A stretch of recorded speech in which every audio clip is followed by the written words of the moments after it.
So yun guys, so yeah, good morning muna. So for this video, gagawin natin yung marami pa rin kasing talagang nagtatanong, madami nagme-message or nagko-comment, or madami pa rin ako nababasa kung paano nga ba mag-change class. So yan, sa ngayon nandito ako sa Canyon World 3, ginagawa ko yung seasonal na directed pass, which is ito yan. So, paano nga ba mag-change class? So, ganito lang, kasimple. Punta kayo ng menu, Valkyrie. So, since Archer yung gamit natin, or gusto nyo Berserker, Scald, or Volvo, or Warlord.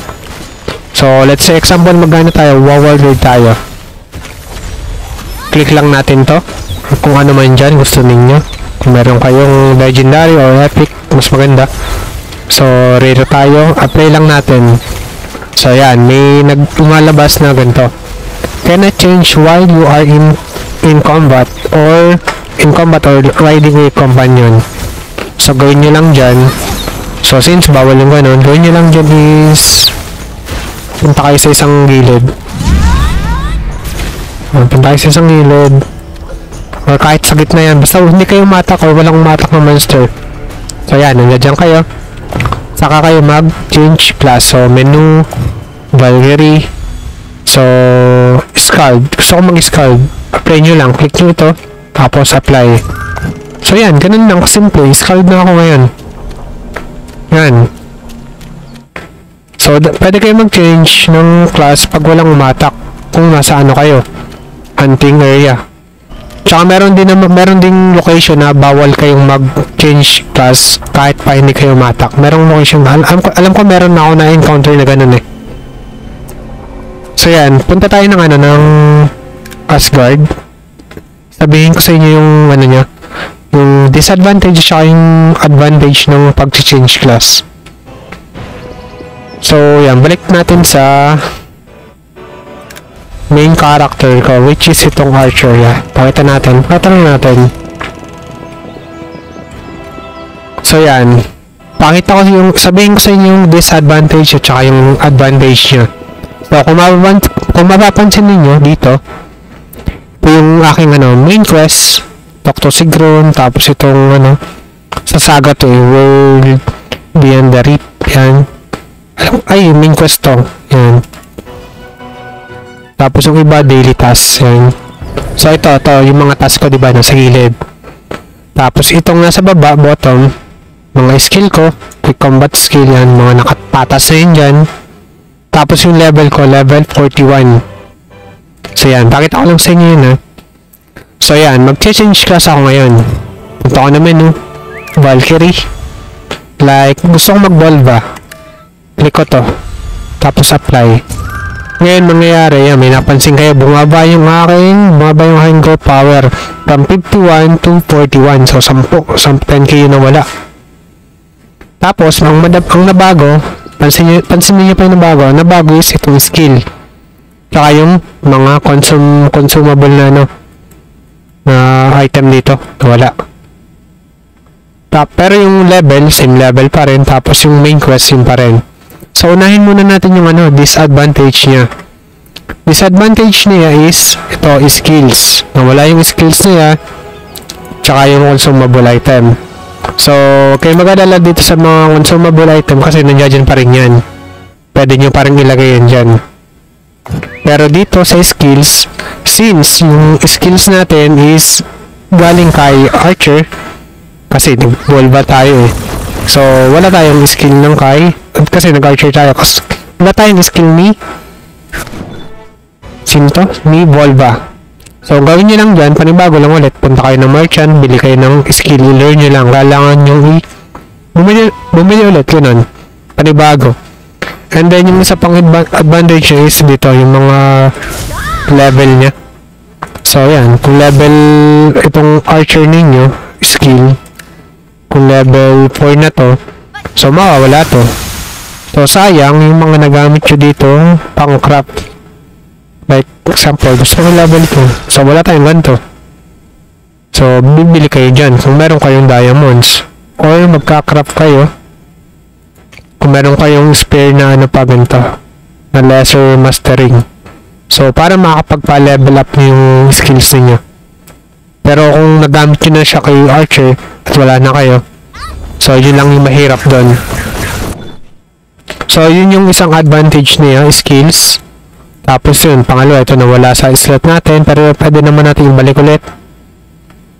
Tapos, ang isa pa is ito, sa armory. Yung armory niya, nandyan pa rin. Mga gamit nyo, nandyan pa rin. Pero, itong primary tsaka secondary nawala. Yun lang yung yun lang yung disadvantage na nawala. Skills at saka itong weapon. Itong weapon, madali na naman to eh. Kung kayo naman ay level 4-1, siguro naman alam nyo na namang mag-change class na eh. Pero kung beginner kayo at bago, so yan, madali na namang makuha to eh. Kasi merong, dito alam ko merong chest na binibigay. Punta lang ako dito sa warehouse. Alam ko may chest na binibigay na ganito, yung green. Yung gantong green, yan. May binibigay na ganyan, tapos may makukuha kayo ng ano. Open nyo lang yan, may makukuha kayo mga weapon na pwede nyo magamit dito. Kahit mga green, katulad nito. Item drop pag nagahan kayo. Or pag naka-AFK kayo. Tulad nito. Ang growth power ko is 41. Tapos pag nag-offline ako, 40. So ito yan. Pagka nag-offline kayo or pag nag-offline ka, tapos pagbalik ninyo, merong kayo ma-receive na ganito. Which is, ang makukuha nyo dito, swartihan yan, ito. Pwede kayo makakuha naman yan. Pero sa akin, since 50 ako, ito na, rare ano na.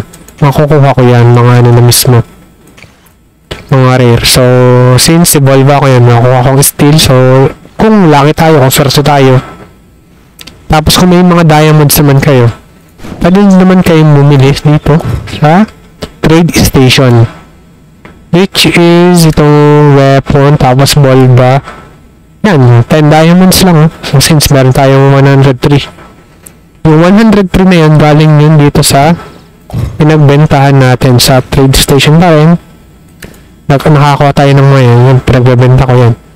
Ito, mahal pa nga yung lagay ko dito. So, pag na-expire to, babae natin ito ng presyo. Pero, tingnan natin kung may talagang bibili. Tsaka dito, plus 8. So, once na mabili yan, yan, dun pa lang ako magkaka-diamonds na pwede kong gamitin. Bili ko kung ano mang gusto ko. So yan, yun lang yung disadvantage niya. Skills at saka yung primary weapon at saka yung secondary weapon. Pero yung advantage niya, yun yung maganda. So same level kayo, continue pa rin. Tapos yung main quest, continue pa rin. Kasi mga items na nakuha nyo, tsaka yung nasa private warehouse, ando dun pa rin. Yun yung maganda. Tapos ito, gold powered bumaba. Pero kung ano naman, kung sa Valkyrie nyo dito, ito si Volva, meron naman kayong ano, legendary or epic, mas maganda. Ayun yung gamitin nyo, diba? Ayun lang yung disadvantage tsaka advantage nya. So try ko mag ano, warlord. Yan, so warlord yung gamit ko. Hindi, warlord yan. So yan, ang mga ba ng 9,000. So yun lang kasimple. Punta kayong Valkyrie, punta kayo ng menu, Valkyrie. Pili lang kayo, Berserker yan. Yun lang kasimple. Tapos kung gusto nyo talagang ito na, kampante na kayo dito. Ayun na, kompletuhin nyo lang yung skills, bili kayo. Tapos yun na yung palakasin ninyo. Pero sa mga beginner, tips ko talaga sa inyo, gamitin nyo yung mga long range na ano.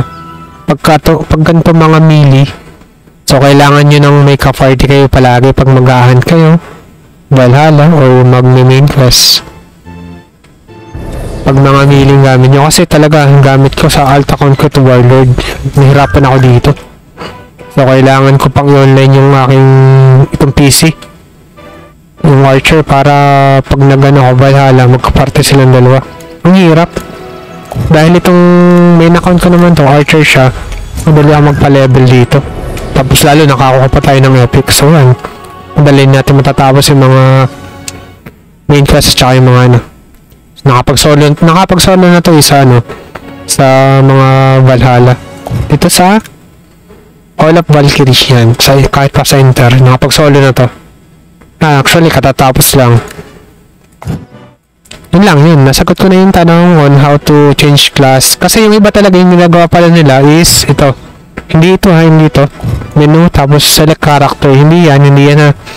Wag na wag niyong gagawin yan. Tapos ang gagawin nyo is select to. So yan. Tapos panibago. Pag ginawa nyo yan, reset pa rin kayo dyan. Mag-ano kayo dyan, mag-back to level 1. Tapos lahat ng item nyo, lahat ng quest, reset yan talaga. So gawin nyo na lang, mas maganda is ayan. Change class na lang kayo. Menu, Valkyrie, then pili na lang kayo ng class na gusto ninyo. Ayan, Scald. Oh, yan. Pili kayo, ayan. Pwede kayo mag-ganyan. So yun. Sa mga nagtatanong, ito na, nagawa na natin yung video. At saka yung sa mga may gusto pang magtanong or gagawin tayong panibagong content, yan, i-comment nyo lang sa atin or mag-message lang kayo. Gagawa natin ng panibagong video yan. So, ito lang muna sa video na to. So guys, thank you at saka God bless sa inyo.